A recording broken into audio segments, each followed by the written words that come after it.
بسم اللہ الرحمن الرحیم۔ السلام علیکم ورحمۃ اللہ وبرکاتہ۔ اسلامک وظائف اینڈ دعائیں چینل کی طرف سے ایک حدیث بتاؤں گی آپ کو۔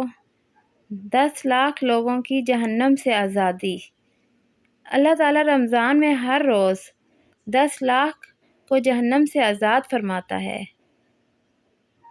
اور جب رمضان المبارک کی 29ویں شب ہوتی ہے تو مہینے بھر میں جتنے آزاد کیے ان کا مجموعے کے برابر اس ایک رات میں آزاد کرتا ہے۔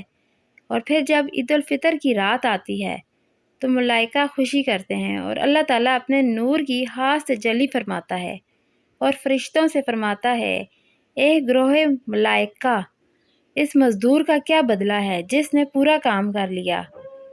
فرشتے عرض کرتے ہیں، اس کو پورا اجر دیا جائے۔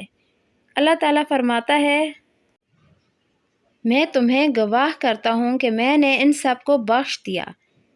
اس حدیث مبارکہ سے ہمیں رمضان کے روزوں کی فضیلت اور اہمیت کا اندازہ ہوتا ہے۔ اللہ تعالیٰ ہم سب کی بخشش فرمائے، آمین۔ اس ویڈیو کو اپنے دوستوں کے ساتھ ضرور شیئر کریں، اور اگر چینل کو ابھی تک آپ نے سبسکرائب نہیں کیا تو میری چھوٹی سی ریکویسٹ ہے آپ سب سے، چینل کو آپ سب نے ضرور سبسکرائب کرنا ہے۔ شکریہ۔